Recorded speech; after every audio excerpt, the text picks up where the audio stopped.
এখনকার জেনারেশনের মেয়ে বা ছেলে ওগুলো তো মাকে বলতে সহ্যই করতে পারে না। মায়ের আমি জড়াই ধরিয়া চুমো খাইতাম। আমি আমি খুবই তার কপালে বহুবার চুমুন খাইছি। সত্যি কথা বলতে মাকে অনেক মিস করি। মাকে যেন আবার পরকালে গিয়ে যদি আবার ফিরে পেতাম। দৌড়ায় মার কাছে দৌড়ায় যাইতো, গেলে হয়তো মায় কুলে নিত, কুলে নিয়ে হয়তো আদর করতো। এখন তার সেই সময়টা আমাদের আর নাই। সেই কথা মনে পড়লে মনটা খুব খারাপ হয়ে যায়। চিঠির মাধ্যমে জানাইতাম যে মা আমি অমুক তারিখে আসবো। তা মা দেখতাম যাওয়ার সাথে সাথে সে আমাদের বাড়ির পশ্চিম পাশে একটা বাঁশবাগান আছিল, ওইটার পাশে এসে বসে থাকতো। জেগে যেতাম সেরি খাওয়ার জন্য, রোজা রাখতাম। দুপুর হলে বলতো যে রোজা ভেঙে ফেল, অর্ধেক রোজা হয়ে গেছে, তোর কষ্ট করে আর রোজা রাখতে হবে না। মা যে কতটুকু একটা মা কতটুকু ত্যাগের মধ্য দিয়ে একটা বাচ্চাকে মানুষ করে ওটা একমাত্র মাই বলতে পারবে। এখন আমি বুঝি, আমি মা। ভাষা জ্ঞান ক্ষেত্রেই তো মাই তো আমাদের ভাষা শিখেছে। হ্যাঁ, স্কুলে যাওয়ার আগ মুহূর্তে বাবা মার কাছে 2-4-5 টাকা চাইতাম। হয়তো 5 টাকা চাইলে 2 টাকা দিত, 1 টাকা দিত। মা বাবা কি বলতেছে ওইগুলো বুঝতে চেষ্টা করে, কারণ মা বাবার কাছে তাদের সন্তানই পৃথিবী। 10 মাস 10 দিন ধরে গর্ভে ধারণ, কষ্টের তীব্রতায় করেছো আমায় লালন। দর্শক, এই মা শব্দটি পরম মমতার। প্রতিটি মা তার সন্তানকে তার মমতা এবং ভালোবাসা দিয়ে আগলে রাখে। আজ বিশ্ব মা দিবস। শ্রদ্ধা জানাই সকল মাকে, যারা কিনা তার সন্তানকে কষ্টের সাথে মমতার সাথে লালন পালন করে বড় করে তুলছে। আজ আমরা এখানে এসে উপস্থিত হয়েছি এবং দেখার চেষ্টা করব মায়ের প্রতি ভালোবাসা, আবেগ আমাদের এখন কতটা কাজ করে। এখন বর্তমানে আমি মাকে হারিয়েছি আজকে প্রায় বিগত 15 বছর আগে। বাবাকেও হারিয়েছি। এখন মা বাবা যে কী জিনিস, মা বাবা বটবৃক্ষের ছায়ার মতো। বাবাকে এখন সবসময় মিস করি। ছোটোবেলায় যদি মন চায় আবার ফিরে যেতে পারতাম, মায়ের সাথে গ্রামে বসে শহরের গল্প, আত্মীয় স্বজনের গল্প, ঢাকা শহরের লাইফলিট এগুলো নিয়ে শেয়ার করতে পারতাম। সত্যি কথা বলতে মাকে অনেক মিস করি।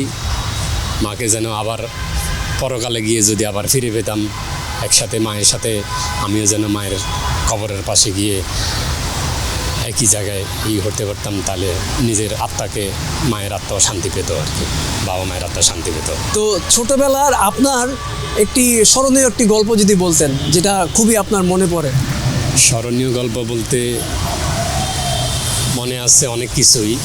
আমরা যখন প্রতি বছর রমজান আসতো, সেরি খাওয়ার জন্য আমরা মাকে বলে রাখতাম যে আমাকে সেরি খাওয়ার জন্য ডেকে উঠানোর জন্য।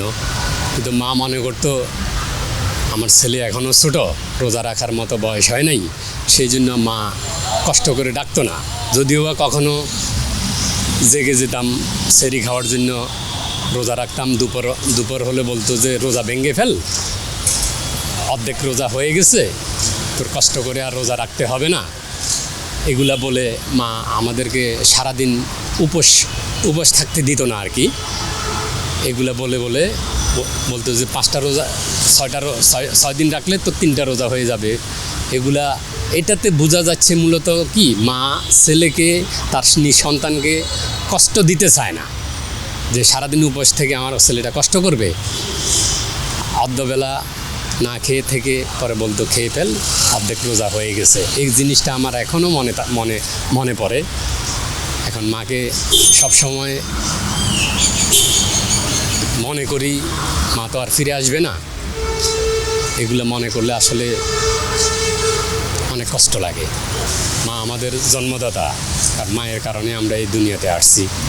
আমরা অনেকে মাকে বয়সকালে বিবাহের পরে মাকে ভুলে যাই, সংসার আলাদা হয়ে যায়, মাকে আলাদা করে দিই বা মাকে বৃদ্ধাশ্রমে পাঠিয়ে দিই।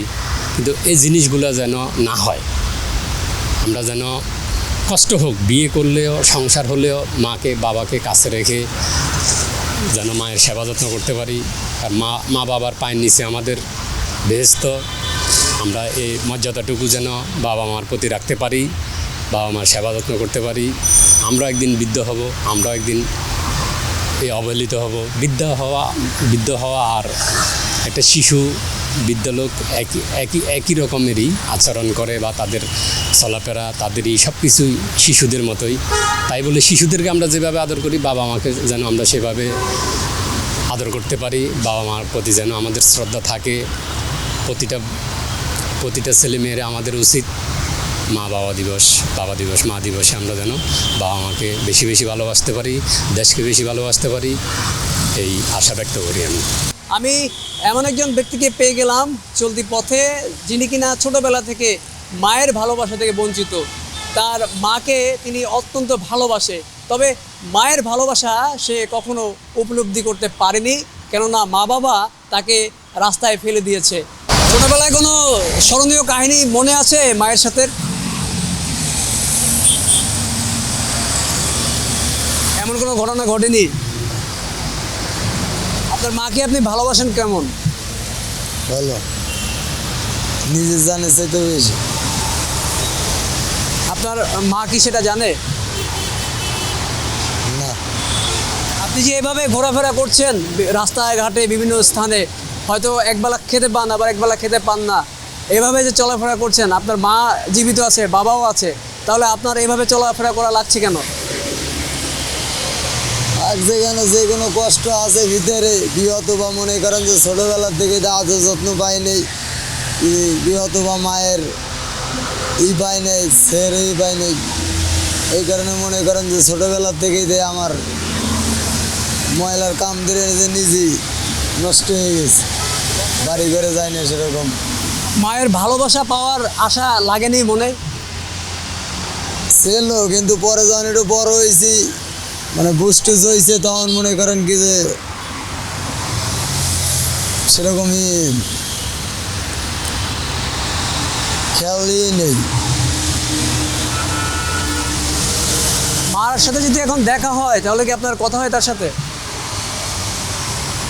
যেহেতু ভাই আমার মতন মনে করেন যে সওয়াল ওনার কাছে আছে, দেয়া হলে চিনবো কি চিনবো না তারও তো মনে করেন যে কোনো নেই। কষ্ট লাগে না যে মায়ের ভালোবাসা আপনি পান নাই? এই জন্য কি কষ্ট লাগে কি না? অন্য অন্য ছেলেদের যখন দেখেন মাকে জড়িয়ে ধরে মার সাথে ঘোরাফেরা করে, এটা দেখে কি কষ্ট লাগে? লাগে, কষ্ট তো লাগে। এটা কি পরে রেখে এক জায়গায় যে অনেক বৃষ্টি হবে আর কি, তখন আমি পেয়ারা কুড়াতে যাচ্ছিলাম, এমন বৃষ্টি, মাকে তো খুঁজেই পাইতেছি না। তারপরে মা কোথায় গেল ডাকাডাকি করতেছি, কান্না করতেছি। আমার মা তো কাজের ক্ষেত্রে ওই একটু অন্যদিকে গিয়েছিল আর কি, পাড়া প্রতিবেশীর কাছে, তখন খুঁজে পাইতেছি না। হঠাৎ করে মা আসলো, যেন আমার কাছে পুরো পৃথিবীটাই আমার কাছে চলে আসলো। ওই দিনটার কথাই আমি বলতে পারি না আজও। আর কষ্টের কোনো দিনের কথা মনে আছে? হ্যাঁ, কষ্টের দিনের কথা বললেও মনে হয়, ধরেন একটা ঈদের আগের দিন চাঁদরাত যাকে বলে, আমার বাবাই ঢাকা শহরেই কাজ করতো, বিজনেস করে আর কি। তখন আশায় বসে আছি যে জামা কাপড় নিয়ে যাবে, ঈদ করব। ওই আব্বা আসতেছে না বাসায় এখনও। রাত 3টে বেজে গেছে, আমি আর আমার এক ভাই আছে, আমরা আমার মাকে নিয়ে বসে আছি। তারপরে ভোর 4টে আমার বাবা গেল জামা কাপড় নিয়ে। এখনকার যুগে বর্তমানে আমরা দেখি যে মা বাবার প্রতি ভালোবাসা আগের তুলনায় অনেকটা কমে যায় হ্যাঁ বর্তমান যুগে। এই বিষয়টা যদি বলতেন। আগে তো আমরা বাবা মাকে অনেক ভয় পাইতাম, ওদের সাথে কোনো কথা বলতাম না। এখনকার জেনারেশনের মেয়ে বা ছেলে ওগুলো তো মাকে বলতে সহ্যই করতে পারে না। মা যে কি ওরা বুঝেই না। মা যে কতটুকু ত্যাগের মধ্য দিয়ে একটা বাচ্চাকে মানুষ করে, ওটা একমাত্র মাই বলতে পারবে। এখন আমি বুঝি, আমি মা। আর এখনকার ছেলে মেয়েদের কাছে আমার আকুল আবেদন, ওরা যেন ওদের মা বাবাকে একটু সময় দেয়, মা বাবা কি বলতেছে ওইগুলো বুঝতে চেষ্টা করে। কারণ মা বাবার কাছে তাদের সন্তানই পৃথিবী, আর ওই সন্তানরাই যেন বাবা মাকে পৃথিবী মনে করে, এটাই ওদের কাছে আমার চাওয়া আর কি। আচ্ছা, আপনি তো এখন একজন মা, এবং আপনি একটা সময় আপনার মায়ের ভালোবাসা স্নেহতে বড় হয়েছেন। এখন মা হিসাবে যদি দুনিয়াকে দেখেন, সেই ক্ষেত্রে কি বলবেন? মা হিসেবে দুনিয়া দেখতে গেলে তো মনে করেন সন্তানকে খুব প্রায়োরিটি দেওয়া দরকার। আবার সন্তানকে আয়ত্তের ভিতরে বা আবার একটু দেখা গেল খোলামেলা বাবা চলাফেরার, বলতে খারাপ খোলামেলা বাবা না, যেমন একসাথে চললাম, ঘুরলাম ফিরলাম, এ আর কি মনে করেন। আর এখনকার মেয়েরা তো মনে করেন যে চলতে চায় অন্যরকম, আর আমি মা হিসাবে তো আমার মেয়েকে রাখতে চাই অন্যরকম, যে ইসলামিক দৃষ্টিতে একটু ভালো মন্দভাবে যে রাখার চেষ্টা করি, কোনো বিপদ আপদ যে ওদেরকে ঘেঁষতে না পারে। আমরা মা হিসেবে তো এরকম কিছুই চাই। একটা সন্তান পারলে লালন পালন করতে গেলে মার অনেকটাই কষ্ট হয়, রাত জাগা, ওদের কাপড় টাপড় ধোয়া, স্কুলে নিয়ে যাওয়া আসা করা, একটা মা অনেক পরিশ্রম করে, আমিও করছি। যতটা পরিশ্রম করি জানি না আমার সন্তানটা কী দিবে বড় হয়ে, বলতে পারি না, কিন্তু খুব ইচ্ছা আছে ছেলে মেয়েদেরকে ভালো মতন গড়ে তোলার। বয়সভেদে মায়ের স্মৃতিচরণে রয়েছে ভিন্নতা। প্রবীণদের চোখে মায়ের স্মৃতিচরণ একরকম এবং যুবকদের কাছে মায়ের স্মৃতিচরণে রয়েছে আর এক রকমের ভিন্নতা। দর্শক, আমরা এখন কিছু প্রবীণদের সাথে কথা বলবো এবং তাদের থেকে জানার চেষ্টা করব শৈশবে কাটানো মায়ের সাথে সেই মুহূর্ত। মায়ের সাথে আসলে আমি ঢাকাতে আসাতে যখন আবার বাড়িতে আগে তো ওইভাবে যোগাযোগ ব্যবস্থা ছিল না, চিঠির মাধ্যমে জানাইতাম যে মা আমি অমুক তারিখে আসবো। তা মা দেখতাম যাওয়ার সাথে সাথে সে আমাদের বাড়ির পশ্চিম পাশে একটা বাঁশবাগান আছিল, ওইটার পাশে এসে বসে থাকতো। তা আমি যাইতে যাই দেখি মা বসে আছে। মায়ের আমি জড়াই ধরিয়া চুমো খাইতাম। আমি খুবই তার কপালে বহুবার চুমুন খাইছি। এবং যখন আমি আবার ঢাকার উদ্দেশ্যে রওনা হইতাম তখন সে অনেক দূর পর্যন্ত আমাকে আগাই দিত। আসলে এগুলি ভাষায় প্রকাশ করা যায় না। মা তো মাই, শ্রেষ্ঠ মা। ভাষা, আমাদের হাঁটা চলা সব কিছু কিন্তু মায়ের একটা অবদান থাকে। এই বিষয়টা নিয়ে একটু বলতেন। ভাষা জ্ঞান ক্ষেত্রেই তো মাই তো আমাদের ভাষা শিখিয়েছে। আমরা তো সেই শিশু ছিলাম, জানতাম না। প্রথমে মা, বাবা, তারপরে সৃষ্টিকর্তার নাম ইত্যাদিতে সব মায়ের ভাষা, মায়ের মুখ থেকেই আসছে। অতএব এখানে তো মাকে অবশ্যই প্রাধান্য দিতে হবে, মা বাবাকে। আপনি আপনার মায়ের সাথে কাটানো একটা সেরা মুহূর্তর কথা আমাদের একটু শেয়ার করবেন। হ্যাঁ, ঠিকই বলছেন। আমাদের মা বেঁচে নাই, যাদের মা বেঁচে আছে তাদের উচিত তার পিতামাতাকে যত্নবান হওয়া এবং শ্রদ্ধা ভরে তার ভালোবাসা পাওয়া। এবং মা বাবার দোয়াই কিন্তু বড় দোয়া। এটাই যাদের মা আছে বা অতীত হয়ে গেছে তারা মাকে সবসময় জানি স্মরণ করে এবং মায়ের প্রতি যত্নবান হন। আর যারা বলছেন যে বৃদ্ধাশ্রমে পাঠায় মা বাবাকে, এটা সম্পূর্ণ ভুল। কেন? মা বাবা তাদের জন্যই তো দুনিয়ায় আমরা আসছি সন্তান যারা। আবার আমরাও এখন মা বাবা হয়েছি, মা বাবা হয়েছি, কেউ মা হয়েছে। অতএব এটা আমি যুক্তিসঙ্গত মনে করি না যে মা বাবাকে বৃদ্ধ হইলে বৃদ্ধাশ্রমে দেব। মা বাবা তারা ছোটোবেলা থেকেই আমাদের মানুষ করছে এবং তারা যখন বয়োবৃদ্ধ হবে তখন তো আমাদের আবার দায়িত্ব তাদের উপরে। অতএব এটা আমি বাঞ্ছনীয় মনে করি না যে বৃদ্ধাশ্রমে দেওয়া। ছোটোবেলায় মা বাবার সাথে ঘুরছি, মামা বাড়ি বেড়াইছি, আম করাতাম, খেলাধুলা করতাম। সেই কথা এখন মনে পড়ে। এই আশেপাশে এখন দূরে আছি, মা বাবা এই যে মুরব্বীদের দেখলে মা বাবার কথা মনে পড়ে যে ওই সময়টা কই চলে গেল। এখন তো তাদের কাছে আর পাই না, এখন শুধু দেখতেই পাই, কিন্তু ওই আনন্দটা করতে পারি না মা বাবার সাথে। আপনারা যখন ছোট ছিলেন তখন কিন্তু এখন যেমন 10 টাকা, 20 টাকা, 50 টাকা এমন কিন্তু টিফিনের টাকা অথবা নর্মালি কিছু খাওয়ার জন্য মার কাছে চাইলে দেয়।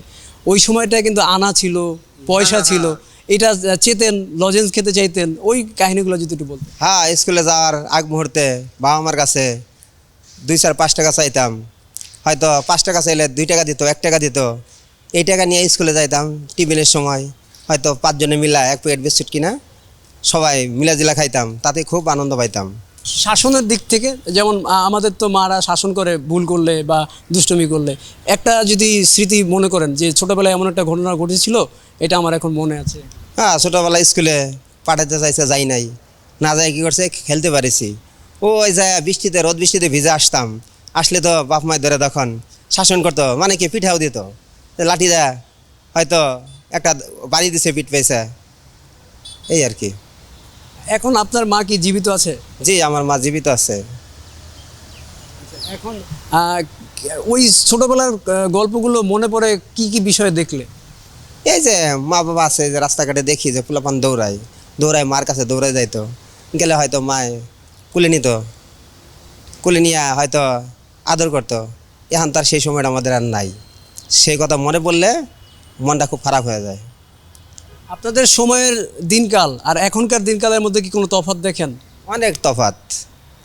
আমরা ছোটোবেলায় যেভাবে চলাফেরা করছি, যেভাবে মা বাবার সাথে করছি, সেই সময় আর এখনকার সময় এক না। কীরকম ভিন্নতা আছে? ভিন্নতা মানে কি, মা বাবা যেভাবে লালন পালন করছে, রাস্তাঘাটে নিয়ে বেড়াইতো, একটা কিছু কিনে দিত, মাঠে অথবা ওই ওই মেলায় নিয়ে যেত, ওই ভাবটা ঢাকা শহরে আর হচ্ছে না। এখন যে যার ঘরে থাকে। হ্যাঁ, ঘরের ভিতরে বান্দা, মানে একটা গন্ডির মধ্যে থাকতে হয়। দেশে গ্রামে তার ওই গন্ডি নাই, হয়তো ঘরে থেকে বাড়িলেই মাঠঘাট। ওই সময়টা তার এই ঢাকা শহরে কেউ পাচ্ছে না। মায়ের প্রতি সন্তানের ভালোবাসা অটুট থাকুক স্নেহ মায়া মমতায়। যেমনটিভাবে একজন মা শৈশবে তার সন্তানকে অত্যন্ত পরম মমতায় বড় করে তোলেন, বৃদ্ধ বয়সে এসে উপনীত হলে সেই মায়ের প্রতি শ্রদ্ধা এবং ভালোবাসা যেন অটুট থাকুক প্রতিটি সন্তানের মনে। দর্শক, সেই কামনায় আজকের মতো বিদায় নিচ্ছি। ভালো থাকুক প্রতিটি মা, এবং শুধুমাত্র মা দিবসেই যে মাকে ভালোবাসবো এমনটা যেন আমাদের মাঝে না হয়। আপনাদের সাথে যুক্ত ছিলাম আমি আমিনুল ইসলাম, এবং ক্যামেরায় ছিল মিঠু মুরাদ।